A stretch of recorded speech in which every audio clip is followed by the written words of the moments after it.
Welcome to this Zentangle Quickie.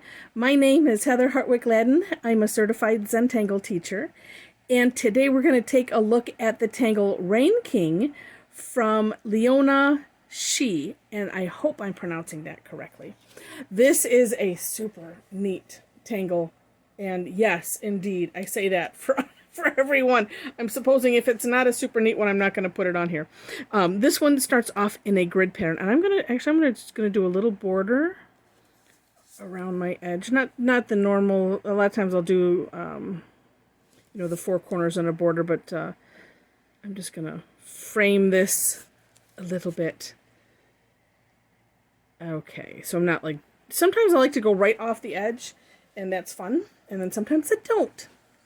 So, all right, so this one is a grid pattern. We're just going to do a 4 square. Now, if you have been around Zentangle, or if you've taken some classes, or watched some other videos, we talk sometimes, and I honestly have not gotten into them too much. Reticula and fragments.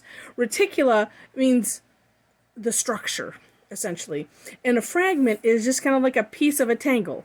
And I suppose in my head I was thinking, well, a piece of a tangle is just kind of like a tangle. It's just, But anyway, so this kind of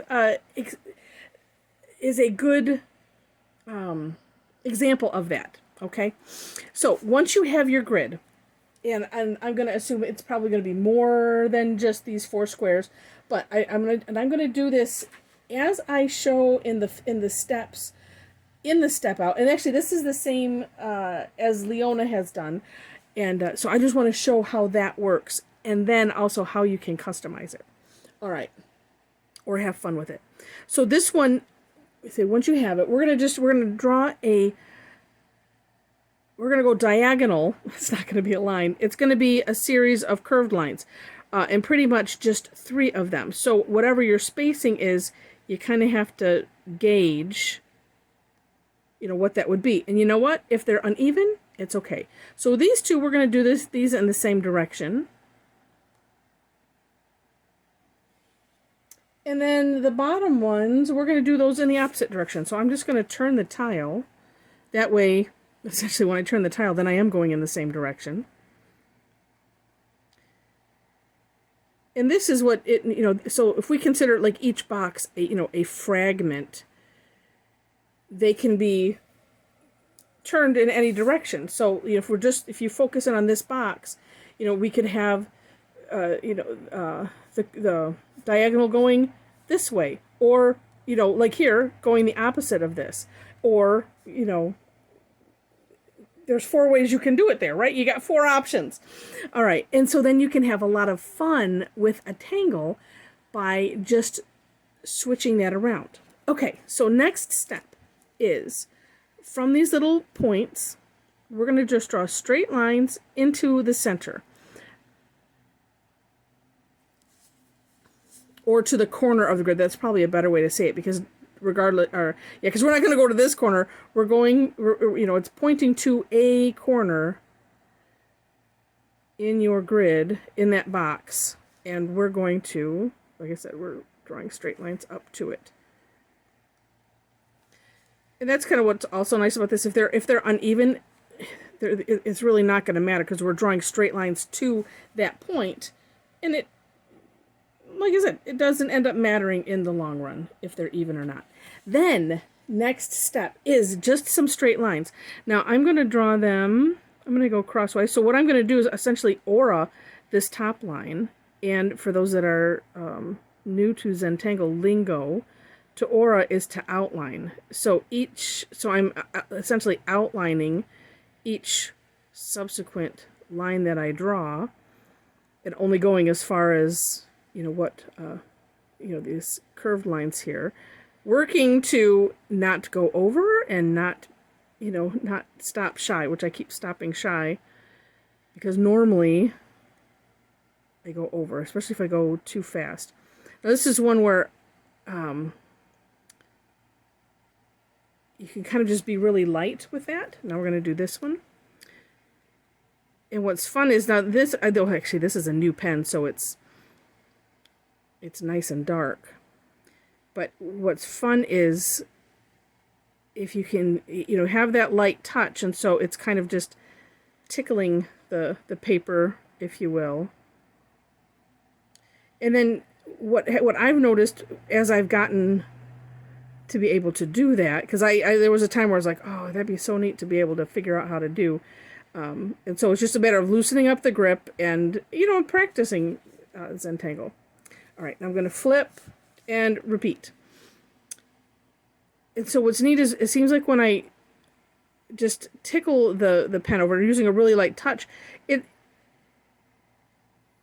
see, how do I want to word that? It's not, there's like little micro curves, or, it's not as straight as if I put my pen down, like this line.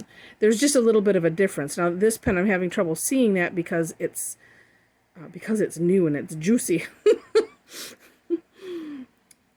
But it's kind of nice to do, because then if you can get that kind of look where it's just, like I said, not harsh, then it also makes it nice for this background. And then the added benefit is, if it's not exactly either straight or, well, like right there where, some are a little closer, some are a little farther. I wasn't thinking of the right word because I was also trying to concentrate.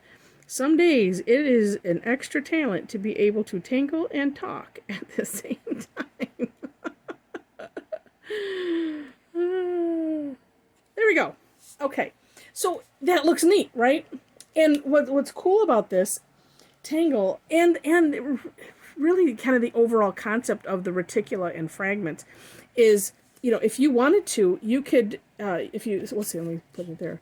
If you stop there, if you wanted to do a border, you could, and you could have fun with that. And then just depending on how you do it, maybe you do this and then, you make it look like V's all the way around. It's just like, again, you just have to pay attention to how you want that to be positioned. So that looks really neat.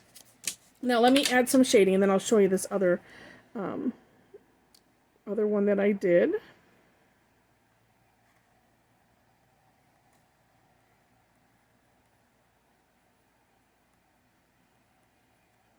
And I am just putting, this is the fun/funny part about Zentangle. It's just like, I'm just doing, I'm like, oh yeah, that's right, I'm doing a video, I should be talking. I'm just in the moment, which is what happens when we practice Zentangle. So I just put some graphite on the line side of this, so staying on the outside of this, and then I'm just going to take my tortillon and smudge it out from there. And this is where too you can have some fun with how dark do you want to go. I'm not going to worry about that line, I don't think. At least for right now I'm not. I'm going to see what this looks like. And then flipping and doing the same thing. And always, pointing the tortillon, putting the point on the line of graphite. It just helps with maintaining some kind of control over where you're putting it. Because I'm doing circles, and as long as I'm not going all crazy, then, I'm not going in. Not that it doesn't happen.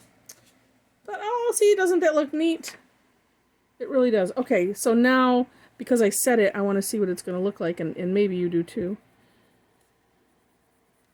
Just put it on that edge, just because. Oops.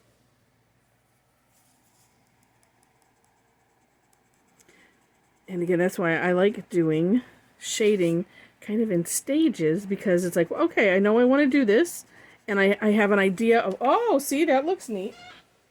You have an idea of what it'll look like because you've done it with other things, and then something else just might pop out, and then it's like, oh, okay, let's try it. So that's really neat. Okay, so as I mentioned, you can turn, each one of these, 4 ways. It's like, it's almost like if you cut it apart, in your head, and just twist them around, and you can create really neat other patterns.